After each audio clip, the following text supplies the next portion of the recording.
Do you guys still remember the Volkswagen Passat?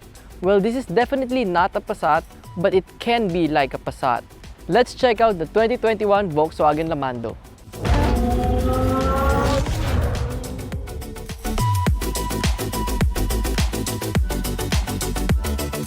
The Lamando is VW's second entry into the compact sedan segment, and it's more expensive than a Lavida. Mas maiksi siya sa Lavida, but it's more premium. So let's check what this top spec SEL variant has to offer. The Lamando features VW's typical design, which is very simple but timeless and very premium, but also low-key at the same time. So in front, meron siyang full LED lighting except for the fog lights, which also acts as the cornering lights. So ito, halogen lang to. The cornering lights work by turning on the fog light on the direction you're turning to. If you turn left, the left fog light will turn on to guide you. This is helpful in darker places. The same goes for the right side.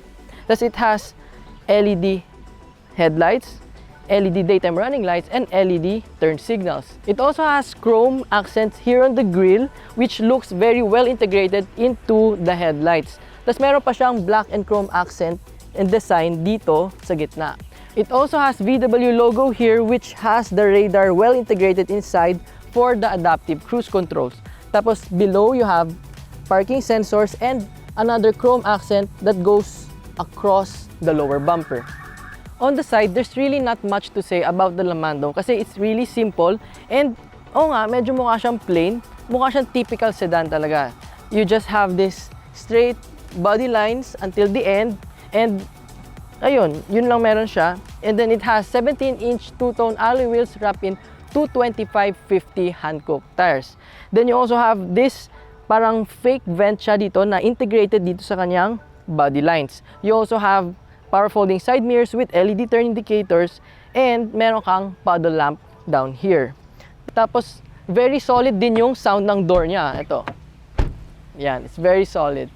At the back, the Lamando looks undeniably like a Volkswagen. Kamukhang-kamukha niya sila Passat, Lavida, and Jetta.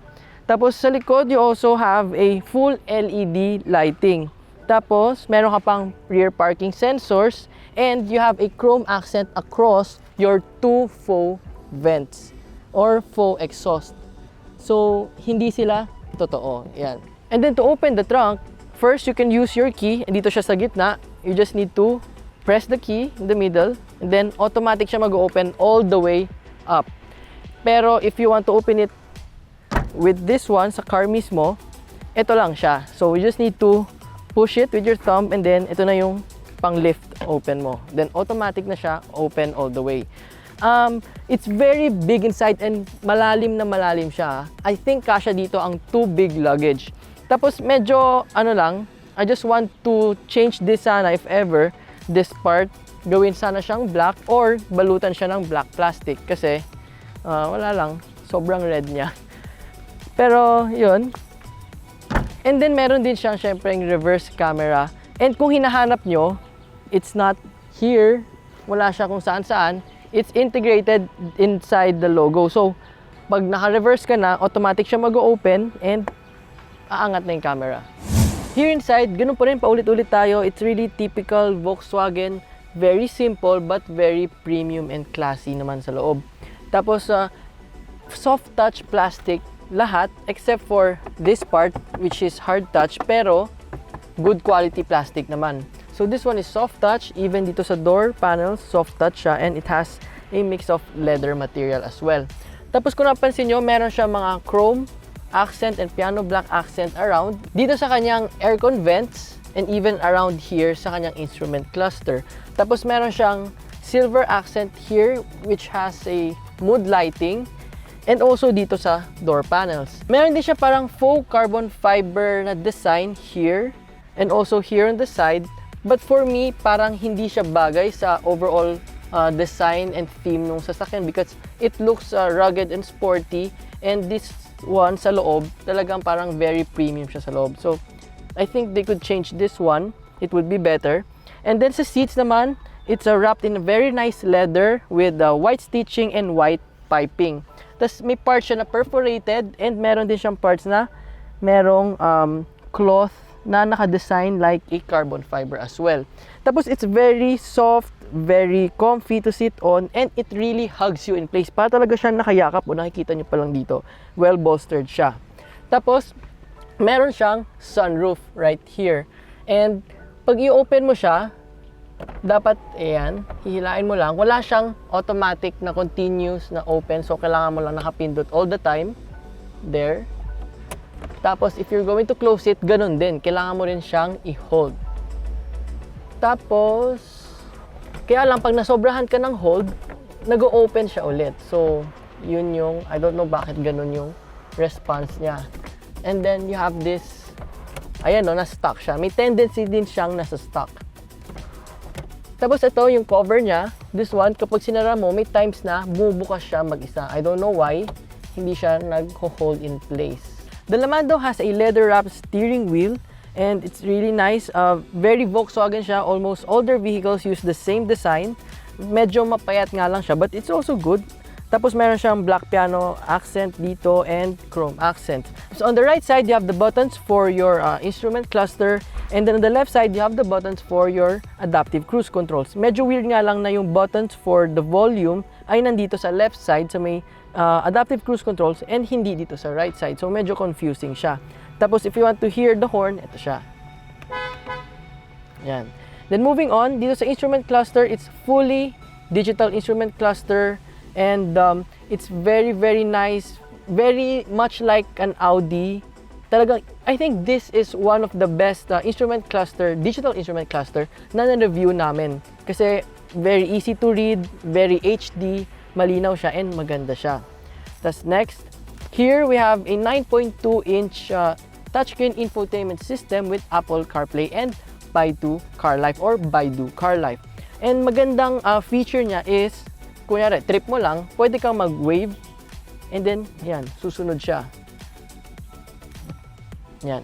You can also use this na yung typical lang, like you're gonna touch, ayan. It's very responsive and it's very easy to use. Mabilis lang siyang basahin.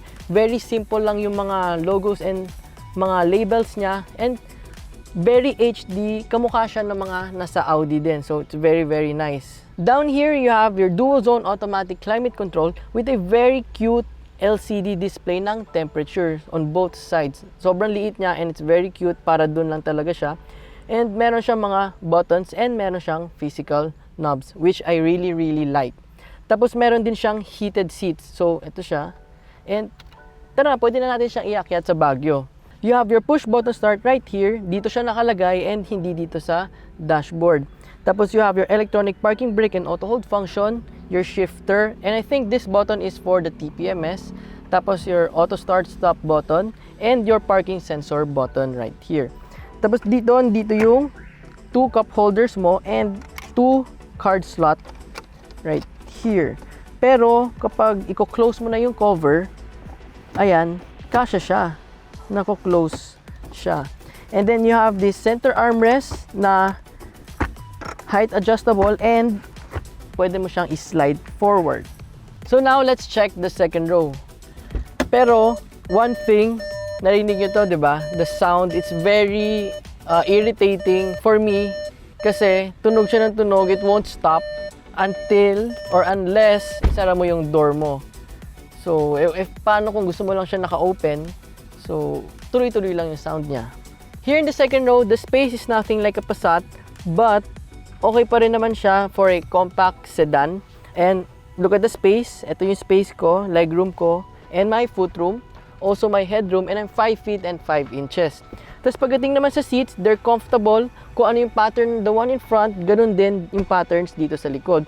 And this one, yung parang carbon fiber-like na patterns, hindi pala siya cloth or fabric. Ano siya, parang synthetic leather or I don't know kung anong material siya. But it looks good naman.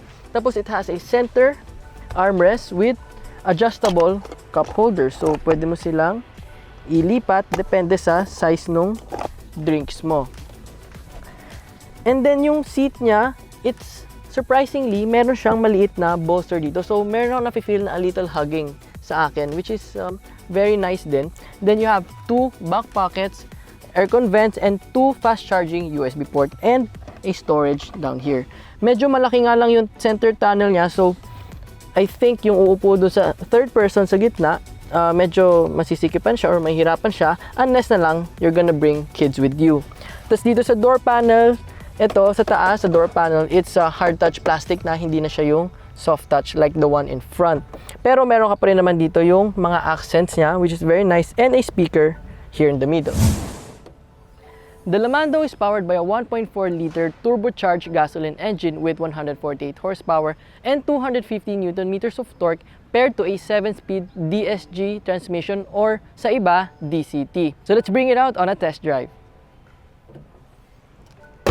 Safety features on the Volkswagen Lamando 280 TSI SEL are 6 airbags, adaptive cruise control with low-speed follow, ABS, an electronic differential lock, electronic stabilization program, braking assist, anti-slip regulation, front and rear parking sensors, front assist, reverse camera, tire pressure monitoring system, and ISOFIX.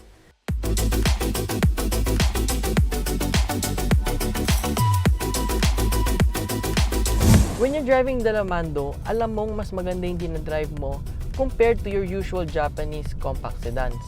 Kaya nga lang, pagdating sa steering niya, doon medyo hindi ko siya gusto kasi may pagka-artificial yung feels niya. And although hindi naman siya sobrang artificial yung feels, but pwede pa rin naman siyang i-improve. Lamando has DSG and yun yung DCT ni Volkswagen. And as expected naman sa DCT, may lag siya lalo na when you're coming from a stop. Pero once you get going, talagang mabilis na siya, mafe-feel mo na wala siyang lack of power and lack of torque. Talagang may enjoy mo yung drive kasi it's really fast, smooth yung shifting, okay din yung acceleration niya. Sinabi ko kanina, di ba, wala siyang lack of power and lack of torque. Kaya talagang mabilis siyang bumilis. Ang downside lang talaga niya is yung steering niya. Pero once na you get fast na, bumibilis ka na, okay na ulit yung steering niya. It's like you're driving an Audi. Yung handling niya, especially pagdating sa highways and sa mga curves, it's very sharp, so hindi ka mabilis mapapagod. Yung visibility ng Lamando is good, okay yung mga windows niya, yung side mirror niya, tama lang yung laki. But this one, sa windshield part, so medyo mababa lang siya, but I guess pag nasanay ka na, okay lang naman. And then pagdating naman sa ride quality, typical with a German vehicle, okay na okay siya. The ride is good, it's smooth, and paired pa with this kind of seat, talagang masarap yung ride. There's more road noise than we would like to hear and sa in-expect namin. Kaya yun, medyo nakaka-disappoint lang siya sa part na yun. Because since this is a German vehicle, everything dito feels very premium na, maganda na siya. Yun lang, yung road noise lang. Pagdating sa wind noise naman, wala naman siyang wind noise, except na lang may konting wind noise kapag umaabot ka na siguro ng more than 100 kilometers. Tapos, overall, okay siya. Compared sa mga kalaban niya na other Japanese vehicles, okay na okay to for a German brand. Now, nakakuha ko ng 12.2 kilometers per liter and it's a mix of city and highway. Nung last time naman sa NLEX, nakakuha ko ng sa around 15 kilometers per liter. Alam niyo naman kung gaano ka-traffic ang NLEX nowadays, no? So, this is definitely, this one could do better. So, I think pwede siyang umabot pa ng up to 20 kilometers per liter. It's kind of weird lang na 1 bar lang yung nabawas within 3 days. So, ibig sabihin, fuel efficient talaga siya. Pero, it's kind of scary kasi na talagang yun lang yung nagamit ko for that span of time. Mapaisip ka. The Lamando has an adaptive cruise control and okay siya gamitin. It's very smooth. Unlike other systems na nagamit na try na namin, ito, hindi siya very hard mag-brake. Okay yung acceleration niya. Tapos, magagamit mo pa siya while in traffic. Another, meron siyang auto start-stop function. So, this is used para makasave ka sa fuel. So, kunyari, nakapag-brake ka na, mamamatay yung engine mo, pero naka-on pa rin naman yung everything except for the engine lang. So, it helps you to save fuel. Pero ako personally, mas gusto ko nakapatay na lang siya. Kasi, medyo annoying for me na kasi minsan pag umaandar pa ako ng konti, nagsa-stop na siya agad, nagta-turn off na siya. So, dali lang naman siyang patayin. You just need to press on the button and then mag-off na siya automatic. For 1,703,000 Philippine pesos, is actually quite expensive for a compact sedan. It's 100,000 more than the Civic or an Altis, but this one is more premium than those. It's like getting an Audi without the price of an Audi.